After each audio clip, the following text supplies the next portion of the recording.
L'appel. 1492, les grands découvreurs s'élancent sur l'Atlantique à la recherche des Indes.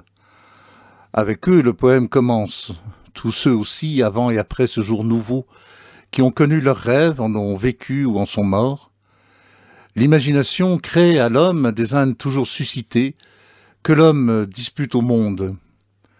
Ceux qui partirent d'Espagne et du Portugal, convoitant l'or et les épices, mais soldats et mystiques aussi. Le chant nomme le père Labat, jacobin et corsaire, puis ce nègre prophète qu'il fit fouetter à sang, lequel avait vu grandir sur la mer avant qu'ils eussent paru les bateaux, et nomme Toussaint Louverture, esclave et libérateur d'Haïti. Mais il ne faut anticiper sur l'histoire. Voici le port en fait, l'aventure qui se noue, le rêve s'épuise dans son projet, l'homme a peur de son désir au moment de le satisfaire. Sur Gênes va s'ouvrir le pré des cloches d'aventure. Ô lyre d'airain et de vent, dans l'air lyrique de départ, l'encre est à jour. Et la très douce hébétude qu'on la tarisse, au loin d'une autre salaison. Oh, le sel de la mer est plus propice ici que l'eau bénite de l'évêque.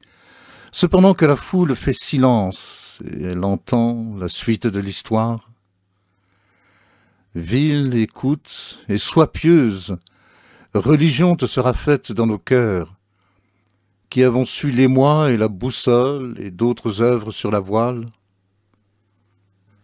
L'homme arrête le geste, il dit, gardant l'écume, ce combat fut d'écume, de foi, de soleils et de sang, où l'or taché de sang avait sa part essentielle, et la folie sa part. Et quelqu'un dit, nous sommes plage de l'écume, ô fils.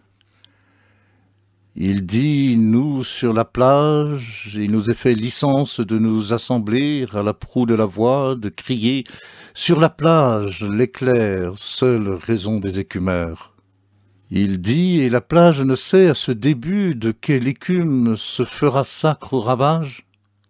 Nul ne sait, pieds nus sur le sable nu, de quelles Indes voici l'approche et la louange, ou quel ce capitaine, aveuglé de vents ou de diamants, que la voix sur la plage somme encore de partir, libérant la boucle d'amarre.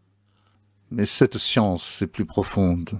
Comme le nègre sur les mornes qui prédit le vol proche d'un bateau porteur de femmes nouvelles et de casseroles, femmes de la Rochelle et casseroles de fer blanc, dit-il, et qui souffrit d'un prêtre la saumure et les piments écorchés vifs. Mais le bateau ne vint-il pas à quai, caressant de sa toile humide le pays de carne et de mort? Il n'est pas temps encore. La nuit de foi pourtant, ou même nuit des profondeurs, déjà devient celle de la mer, et non complice du Lévite, saumure sale, qui enivre la chair et folle, jette l'âme à la cime des mâts, ô douleur. De vers la hune, de vers le sable, par-dessus cet océan si haut, comme pour arracher de chaque plaie l'épais maïs de l'inconnu.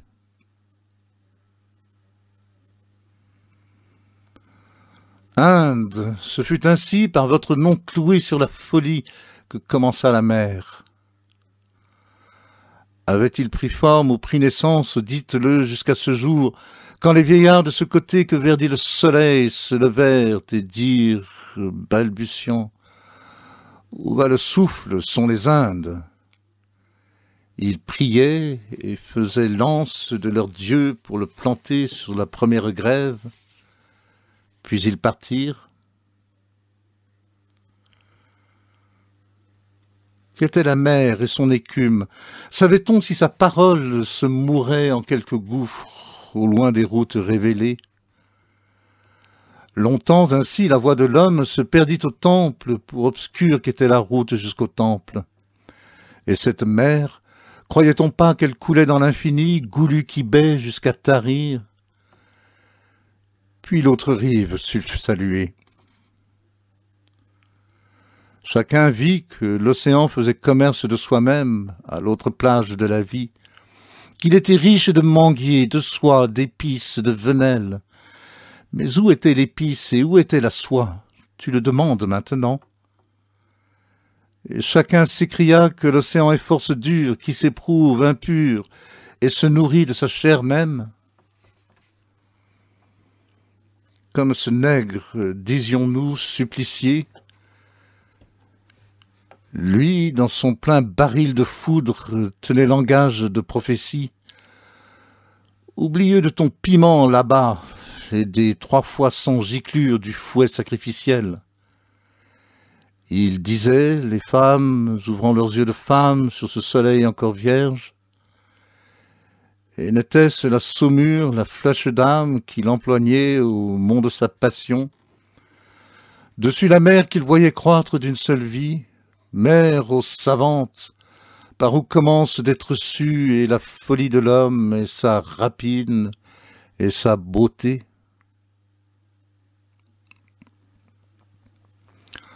À Sparte fut ainsi puni Terpendre, qui avait connu sa lyre trop légère, et ajouté 2 cordes à la lyre.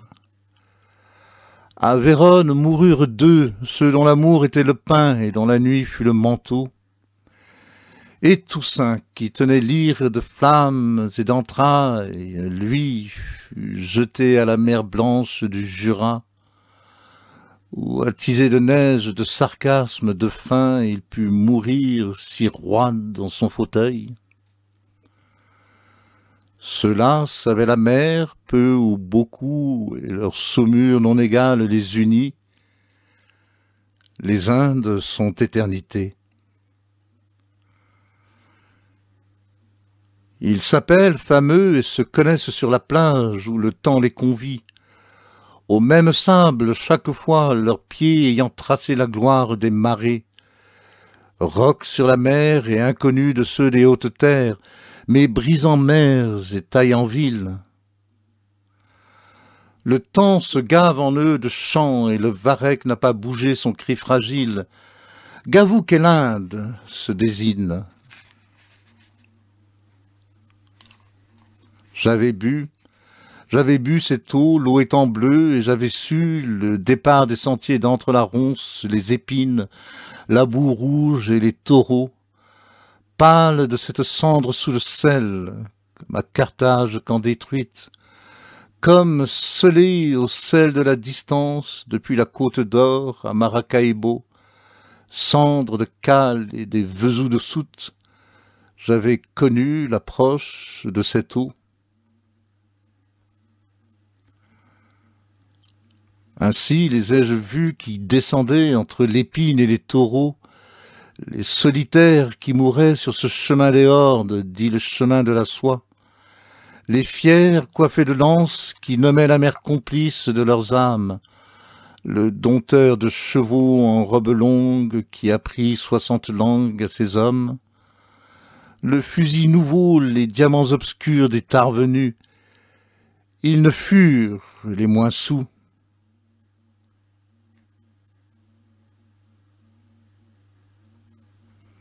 Oh, nul ne sait où vient, veilleur de lune, l'Orient, ni l'Ouest. L'Ouest est un lac et pâture de lune où d'autres gobes-ciel naissants se mêlent à ceux qui mangent d'injustice et de crime. Car qui pourrait, sur la tempête de la plage, dire le sage, la victime? Combien sont-ils que j'ai comptés, mais qui s'en furent boire à la fontaine de leur voix, où désormais il est grande musique, et voulurent m'exhorter, mais je faillis à prendre corps avec leur mère. Or j'écoute, j'enfreins de loin la sève de ce temps. Accueillez-moi, ô fontainier, en bordure du sable, et qui longtemps fut si peu sage.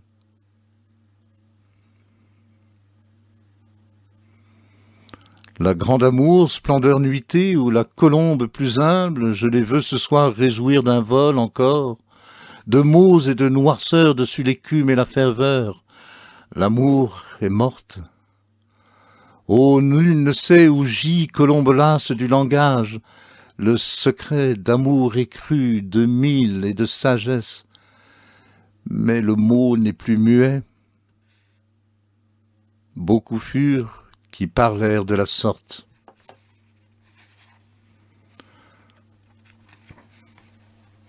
De toutes parts ainsi ce fut et ces moissons de couple, chaque chose gainant dans son cœur noir l'âme contraire de son chant, et chaque lame signant près d'elle le charbon qui la sua, et chaque fois lavant son crime, et chaque fois gardant sa rime pour le taire des vigies, et chaque mère baignant sa mère à l'autre face, et tout confus et tout vivace, et le marin dit qu'il croit même, enfant, qu'il est deux Indes, deux levures d'or saignant.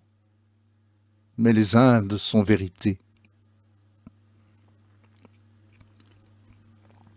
Combien sont-ils, et qui s'appellent sur la plage, hommes d'histoire près de Gênes très ouvertes, cloches, rumeurs de jeunes filles en marche vers le port, qui ont fiancé à bord.